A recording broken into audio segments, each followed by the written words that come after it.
In the heart of the bustling city, there lies a dilapidated old house known to the locals as Ban Lang.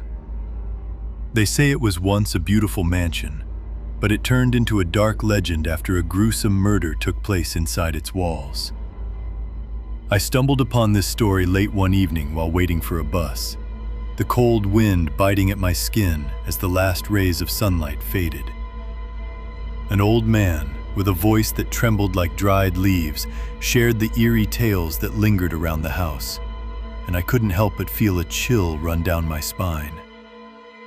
Years ago, a wealthy family lived there, and their lives were filled with luxury. However, their joy turned to horror when the eldest son, Nattapong, was found brutally murdered in the garden. The story goes that he had uncovered dark family secrets that some would kill to keep hidden.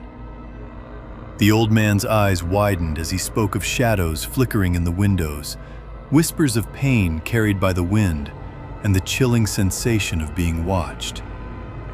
I could almost feel the weight of the house's sorrow pressing against my chest. As I listened, I felt an inexplicable pull towards this cursed house. The following weekend, curiosity gnawed at my mind like a persistent rat. It was a rainy Saturday when I finally decided to visit. Each droplet that pattered against the pavement felt like an omen, as if the heavens were warning me to stay away. Nonetheless, I found myself standing before the decaying structure, the air thick with the smell of wet earth and decay, a stark contrast to the vibrant city life bustling just a few blocks away.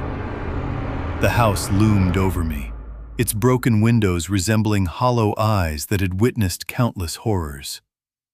I stepped inside, the creaking floorboards echoing my intrusion like a ghostly welcome. A heavy silence enveloped me, and the scent of mildew clawed at my senses. I could feel an unsettling energy in the air, a tension that made my skin crawl. With every step deeper into the house, memories of Nattapong's final moments seemed to seep from the very walls, wrapping around me like an icy shroud. As I ventured into the living room, I was met with the remnants of a broken past. The dusty furniture remained in place, untouched for years, and the wallpaper peeled away like the layers of a forgotten story. A chill ran down my spine when I saw a framed photograph of the family hanging crookedly on the wall. Nattapong's eyes, once full of life, now seemed to glimmer with a haunting sadness. It was as if he was pleading for someone to uncover the truth, to free him from whatever torment held him captive in this house. Suddenly, a loud crash echoed from the kitchen, jolting me from my reverie. Heart racing, I crept toward the sound, each step heavy with dread.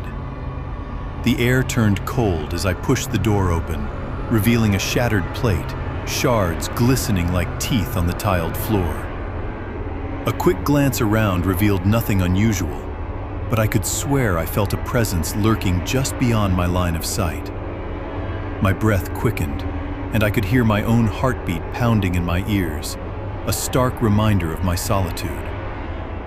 I decided to leave the kitchen, but just as I turned, I caught a glimpse of movement from the corner of my eye. I whipped around, my heart thumping like a drum in my chest, only to find nothing. Yet, I felt it. A cold whisper brushing against my neck, sending shivers cascading down my spine. The house itself seemed to breathe, each creak and groan a testament to its haunted history. I was not alone, and the realization filled me with both fear and exhilaration. I ventured upstairs, the wooden staircase moaning beneath my weight.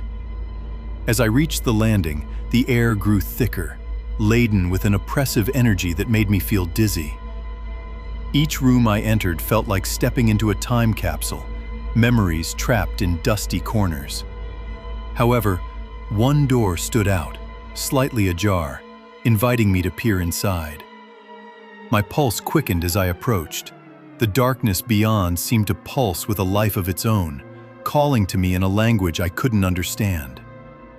With a deep breath, I pushed the door open, and the stale air hit me, carrying the faint scent of roses mingled with something metallic that made my stomach churn.